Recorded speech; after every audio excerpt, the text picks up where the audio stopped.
Fabio Raúl Trompa Ayala, secretario general de la Universidad Central. Después de 50 años de trayectoria, ya la universidad ha constituido un nombre y ha establecido una presencia en el ámbito nacional. ¿Por qué buscar una acreditación institucional? Es muy importante que la comunidad unicentralista logre acceder a un documento interesante que fue la comunicación formal que el primer rector de la universidad, el doctor Carlos Medellín Forero, le entregó al Fondo Universitario Nacional de entonces, la presentación de este proyecto fundado el 30 de junio de 1966. En ese texto, que es corto, uno de los párrafos interesantes del maestro Medellín determina que una universidad no se hace por el hecho de constituirse en sí, sino que es a través del tiempo, a través de un largo proceso de hacerse visible frente a los problemas de la sociedad, frente a su vinculación con las necesidades de la Colombia que hemos vivido en estos 50 años, es que se logra constituir realmente un prestigio. Y por eso podemos decir que la Universidad Central en estos 50 años ha logrado posicionarse como una institución universitaria de alta calidad, es decir, que no necesitamos casi que haya un tercero revalidando el asunto, sino que todos nosotros como miembros de la comunidad debemos tomar conciencia de que ha sido un trabajo de tener de haberle dado a la sociedad más de 40.000 profesionales en fundamentalmente las áreas de ciencias económicas, administrativas y contables y en las áreas de humanidades, etcétera, y destacar de todas maneras de que se le ha mantenido el querer de estas personas fundadoras, la mayoría abogados, pero también había humanistas, había artistas, etcétera, basadas fundamentalmente en un criterio humanista que es el sello diferenciador fuerte de la Universidad Central de Colombia. Sin volver esto un asunto semántico, pero digamos que la redundancia es una repetición innecesaria. La reiteración sería entonces lo que podríamos homologar con la acreditación. O sea, ya hay un reconocimiento del Estado y de la sociedad frente a la Universidad Central. Es redundante querer acreditarse institucionalmente. Digamos que el asunto es de una complejidad muy alta en el sentido de que como sociedades occidentales y particularmente como sociedades colombianas, el crecimiento de la población por un lado, el crecimiento de la oferta de programas en una época sin ningún control estatal, ha hecho, digamos, que la naturaleza de las universidades, que era precisamente la de tener un prestigio, es decir, nadie dudaba en épocas pasadas y en décadas anteriores de que las universidades fueran prestigiosas per se, es decir, las universidades, uno se matriculaba con la plena convicción hasta hace no muy poco tiempo, tal vez hasta los 80, los 90, de que esas instituciones que se prestaban como universidades realmente tenían el prestigio para poder ofrecer los programas que ofrecían.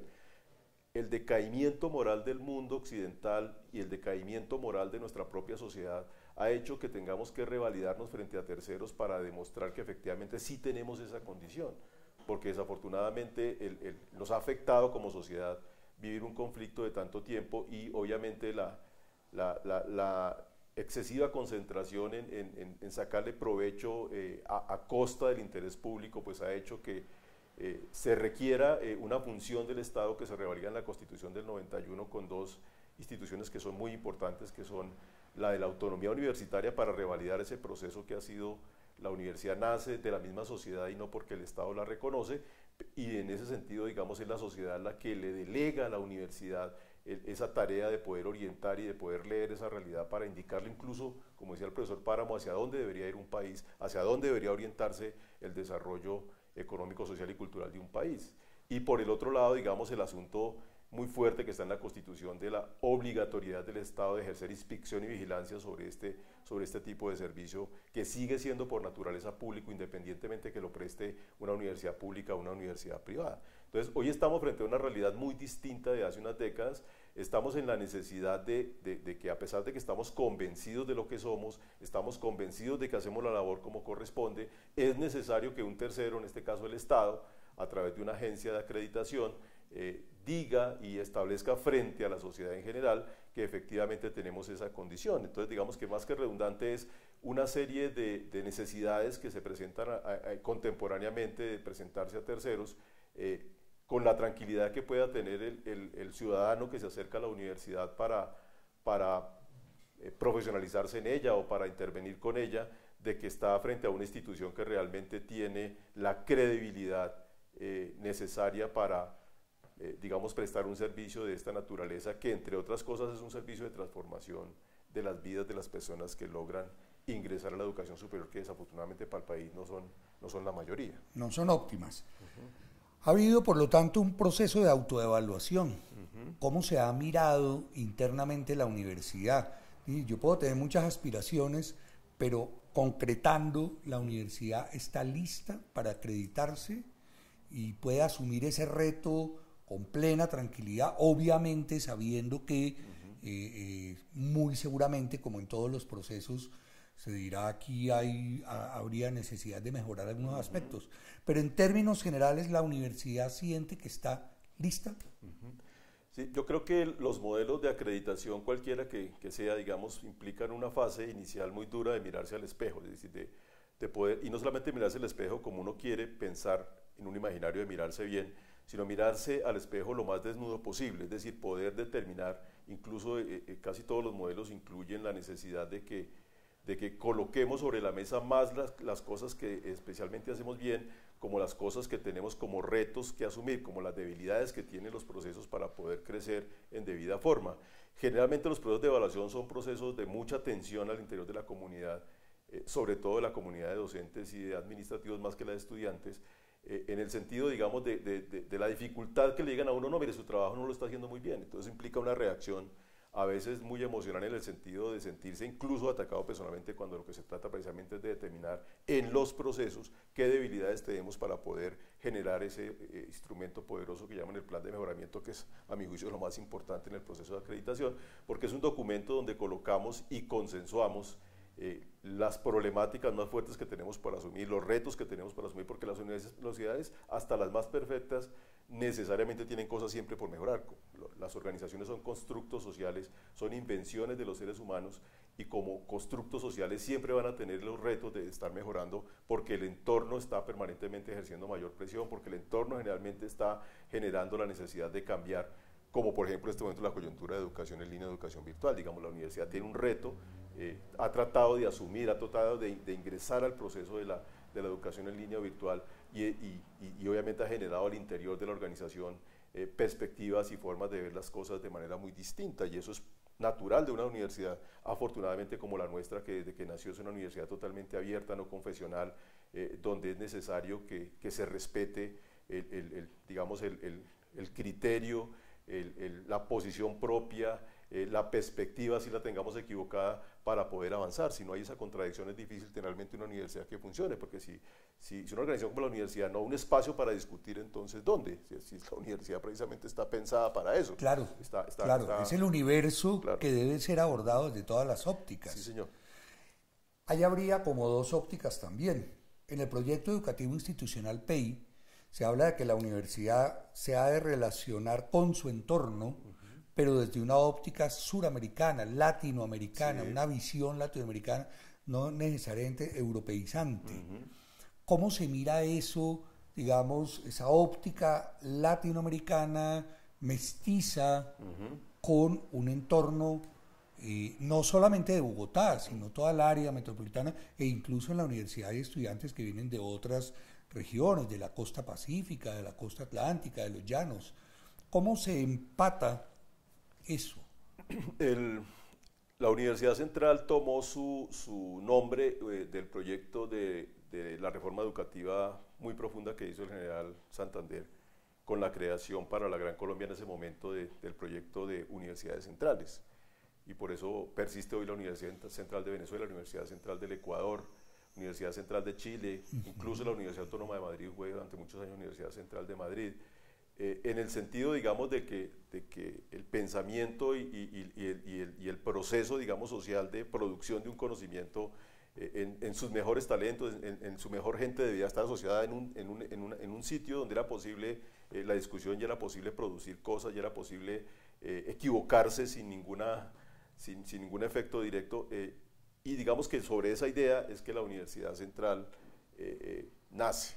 Obviamente que nosotros nacimos mucho tiempo después en que estos proyectos de universidades centrales decimónicos fueron superados. Digamos, en el caso de Colombia, pues el proyecto de Santander termina en 1867 con la creación de la Universidad Nacional de Colombia, que es la que retoma realmente el proceso nuestro. Y digamos que nosotros aquí en los 60 tenemos una realidad muy distinta. Digamos, ya estamos en el siglo XX. Creo que no somos demasiado fieles al proyecto de General Santander, sí inspirados en eso, pero como se suele decir en algunos documentos que hay en la universidad, más inspirados en las discusiones que se dieron en los años 30 en Argentina, alrededor de repensar la educación más como un elemento de inclusión, como un elemento de que las grandes capas de la sociedad pudieran tener la oportunidad de mejorarse a través, como se dice hoy en día, que es la educación la única forma, digamos, de poder lograr mayor equidad. Y eso está precisamente muy bien reflejado en nuestro proyecto educativo institucional como un principio fundamental. La equidad pensada en términos de una mayor inclusión, incluso asociada a la pertinencia. Y calidad no se puede pensar sin pertinencia e inclusión, digamos, no tendría sentido de que el estudiante acceda a la educación superior, pero en segundo lugar acceda a una educación que realmente sea de calidad. Digamos que esos son los dos grandes retos sobre los cuales nos hemos desarrollado. Y creo que el PEI lo deja claramente, digamos, descrito en ese documento, bajo los principios que están allí establecidos y obviamente los desarrollos de los objetivos que se plantean.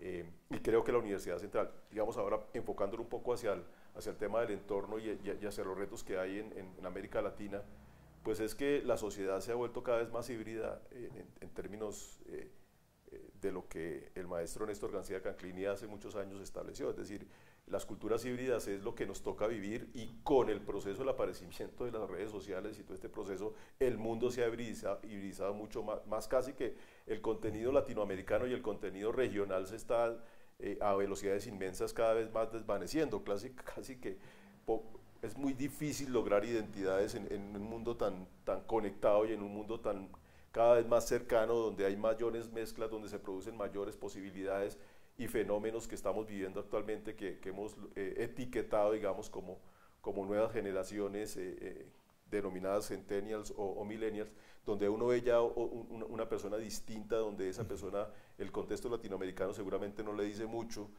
porque este fue, digamos, un cliché para algunos en el siglo XX, de identificarnos en una lengua, de identificarnos, pero pues si uno va al detalle, seguramente los países, incluso Colombia misma, su interior, en este proceso de paz se desnudó claramente que somos un país muy desarticulado, donde las regiones parece que están lejos de lo que pasa aquí en Bogotá, en esa famosa frase del indígena al funcionario del gobierno, de que es que Bogotá queda lejos de Colombia, y entonces no hemos sido capaces ni siquiera nosotros mismos de buscar unir esa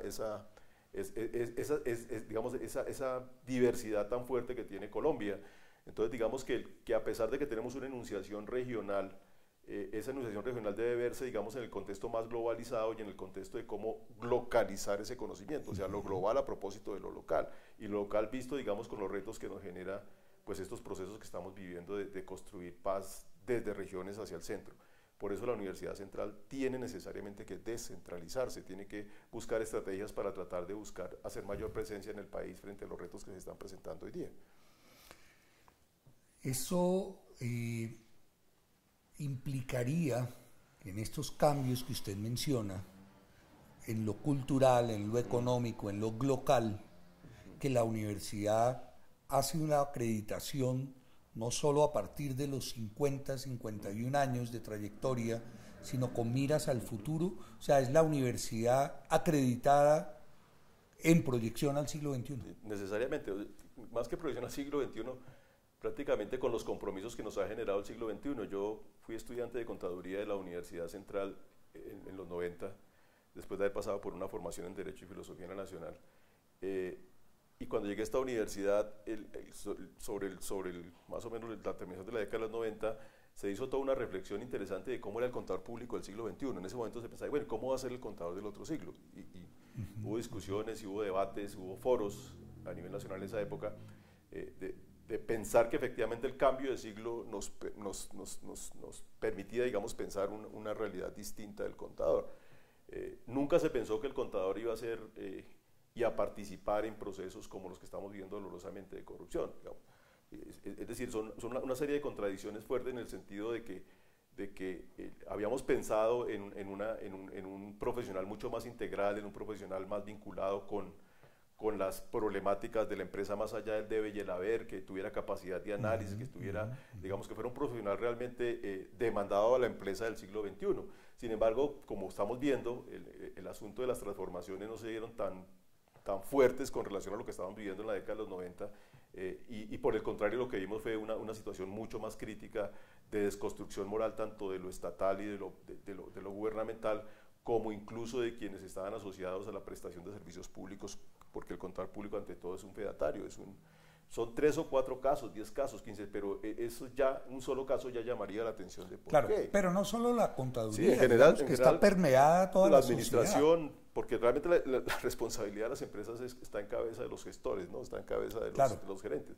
Claro. Pero sí llama la atención de que si hubiéramos tenido, digamos, el propósito de que por lo menos más allá del tema de tener un contador muy hábil en términos gerenciales, realmente el poder haber logrado, digamos, sembrar una semilla muy fuerte en términos de la dignidad y en términos de la ética, digamos, más allá del discurso, digamos, porque tarde o temprano esta persona que hace mal terminará mal y eso es clarísimo.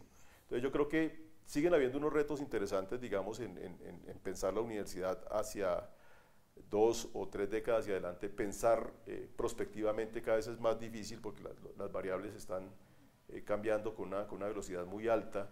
Entonces casi ya no era como más o menos a mediados del siglo pasado, donde era posible planear a 10 o 15 años. Hoy en día casi que planear a 3 es muy largo plazo porque las variables que están sobre la mesa son muy altas. No sabemos qué otras cosas van a estar sucediendo en el mundo que van a afectar todo el tema del sector de la educación superior como lo estamos viendo. Bien, mencionaba usted, doctor Trompa, la ética. ¿Cómo la ética entra en este proceso de acreditación? Y si la ética compromete únicamente a las directivas de la universidad, rector, vicerrectores, decanos, secretario general, ¿cómo los profesores, los estudiantes, el personal administrativo, las señoras de los tintos están involucrados en ese proceso de acreditación? Muy bien, profesor. Uno podría dedicarse aquí bastantes horas a tratar de resolver una pregunta que es tal vez la más difícil de resolver en este momento.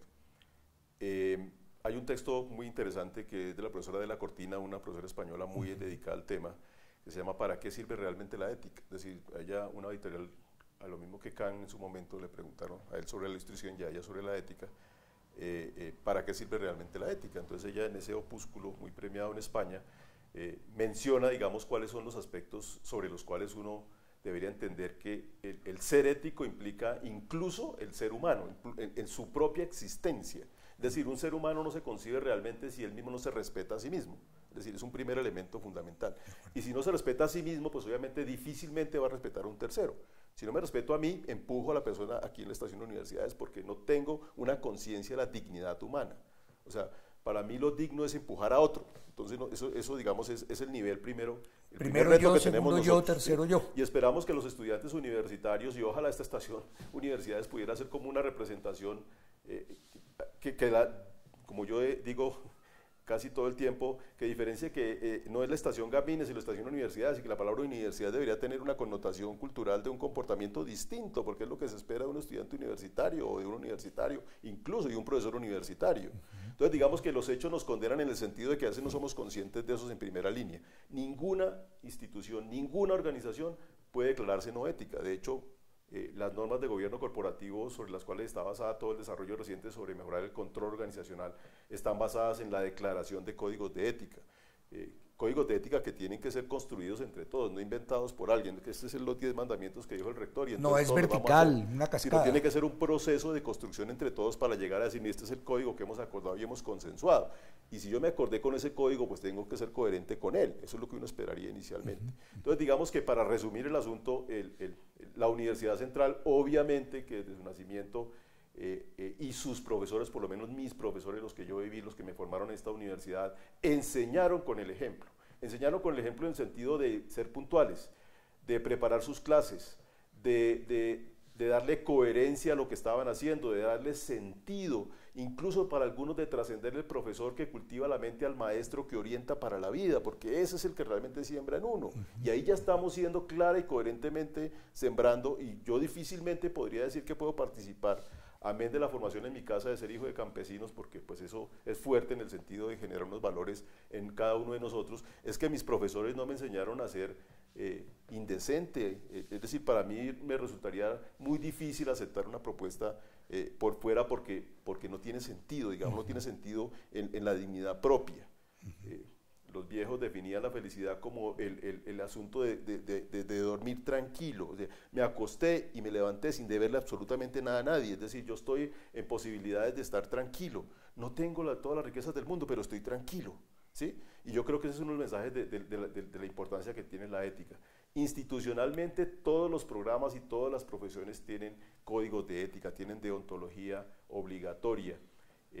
Seguramente tal vez nos toca interiorizar más en los estudiantes la reclamación muchas veces del doctor Fernando Sánchez, quien es el creador del Instituto Colombiano de Estudios Bioéticos en Colombia hace 30 años, es ¿por qué no está presente en los planes de estudio específicamente un espacio donde se realice, digamos, el tema, o por lo menos se piensa en términos de ética? Pero está en la cotidianidad. Siempre se ha contestado, es claro, es que son los espacios mismos, el profesor mismo, en cada una de sus áreas que debe generar realmente una situación desde su comportamiento, el contenido de lo que realiza y el sentido de su propia ética profesional, porque todo profesor es mínimo un profesional, digamos, y ahí deberíamos tener como claro eso. Entonces a mí me parece que aquí debe haber una especie de cruzada muy fuerte de las universidades porque hubo una discusión típica nuestra del fatalismo colombiano, y estos malos, estos corruptos malos, ¿de qué universidades son? Llama la atención, dice un rector de los Andes, que los que están al centro de los procesos más graves de corrupción en Colombia son egresados de las mejores universidades. ¿Y eso qué? Pues claro, tenemos que mirar es cómo atacar esa situación. No se trata de buscar culpables o chivos expiatorios, sino cómo hacemos para prevenir y evitar que eso siga ocurriendo. ¿Cómo hacemos para llegar a una línea de decencia, de dignidad? ¿Sí? Yo creo que es por ahí donde debemos atacar la cosa, más que seguir buscando culpables. Es muy importante identificar, sancionar y castigar de manera ejemplar, y no con sentencias de darle a la mujer por cárcel al reo, sino buscar la forma realmente de que haya justicia plena, que desafortunadamente es lo que no tenemos. La acreditación entonces es a partir de la ética y la ética como punto de llegada. Sí, señor. Digamos que yo sí quisiera decir que esos 12 factores que estamos evaluando dentro de la metodología que se establece por el Gobierno Nacional a través del CNA, que busca, digamos, determinar aquellos aspectos fundamentales que una universidad debería tener para sentirse de alta calidad, porque no es una acreditación mínima, sino de alta calidad, implica un comportamiento muy importante para cada uno de los miembros de la comunidad unicentralista. El grupo de los 16.500 estudiantes, el grupo de los 1.200 profesores o 1.000 algo que tenemos, y el grupo de 600, 700 funcionarios que tenemos en la universidad. Cada uno de nosotros tenemos ahí una participación. Si logramos, como de hecho lo vamos a hacer, la acreditación, el reto más fuerte es sostener esa acreditación. ¿Sí? Entonces la gente se pregunta, ¿y yo, el señor con perro en la calle, qué hago para que eso pase? Y yo, profesor que estoy en el aula, ¿qué hago para que eso pase? Hay que hacer la tarea cotidiana como corresponde, es decir, es sencillamente eso, hacer la tarea que yo tengo que hacer, hacerla especialmente bien y sentirme satisfecho y tranquilo de que llegue a mi casa por la tarde o por la noche a mi casa, estoy tranquilo de que la labor que hice al día a día la hice bien. O sea, la famosa frase de alguna empresa muy conocida de que es hacer las cosas bien, es decir, tratar permanentemente de que nuestro trabajo y sentirme satisfecho con él. Si llega un momento en que mi trabajo y mi plan de vida no coincide con el plan de vida institucional, tenga la sinceridad tranquila, si no me siento bien, esto no es lo mío, quiero hacer otra cosa.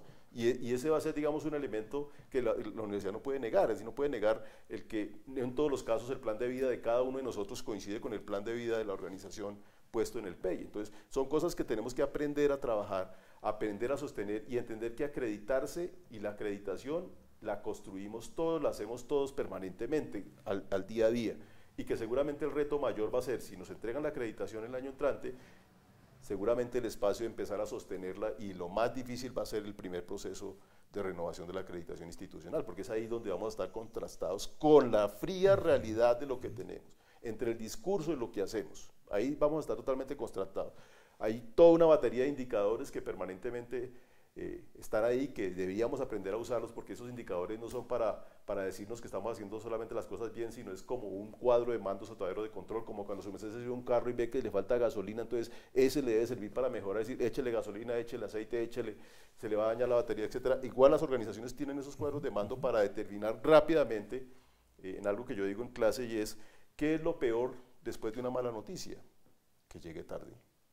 Es decir, hay que tener esa capacidad de decirnos las cosas que tenemos que decirnoslas y poderlas construir entre todos para comprometernos con ese proceso de acreditación. Entonces, el mensaje final que yo quisiera dar en esto es, estamos haciendo un esfuerzo durante estos años,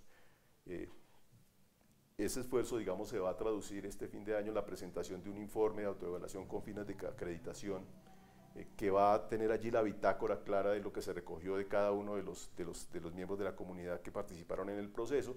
Luego viene un plan de mejoramiento institucional, que es el compromiso con el mejoramiento, y a partir de ahí, no es que tuvimos la acreditación y salimos de eso, sino que a partir de ahí empieza un proceso mucho más de mayor reto, ¿sí? En el sentido de que vamos a tener que sostener ese proceso entre todos. Y es sostenerlo con el estudiante en aula a las 9:30 de la noche, que está diciendo, mire, el profesor no vino. ¿Sí? O aquí está pasando algo. La calidad tiene que traducirse en la operación mínima de lo que estamos haciendo. Y no echar todo un discurso bonito y resulta que las cosas elementales no las cumplimos. Para cerrar y para decirlo de una manera coloquial, no es ese discurso bonito, no es la carreta. Me parece que usted tiene muy incorporado todo ese discurso bonito, toda esa carreta, pero además lo dice con convicción. Y yo resaltaría eso, y no es por lambetear, pero veo que usted plantea con plena convicción, y eso es ético. Pues eso esperamos. Esperamos que realmente los hechos no nos condenen. Sí, digamos que realmente lo que estamos diciendo se está haciendo. Somos conscientes desde la dirección de la universidad de que tenemos muchas dificultades en la práctica, digamos, y que ojalá que este proceso nos ayude a identificarlas claramente para poder priorizar por dónde vamos a empezar. No solamente se trata de construir un edificio y una maqueta de desarrollo físico, que es importante, sino adicionalmente también construir una maqueta académica fuerte para que los programas crezcan, todos se acrediten, para que creemos nuevos programas académicos en la modalidad que sea.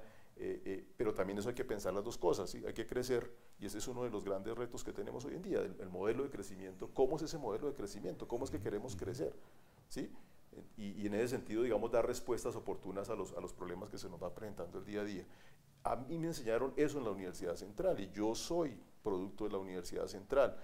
Lo que ustedes ven en mí son lo que aquí me enseñaron, lo que mis maestros me enseñaron, lo que la gente, yo soy expresión de eso. Y mi interés de volver a la Central era precisamente para devolver eso que me dieron.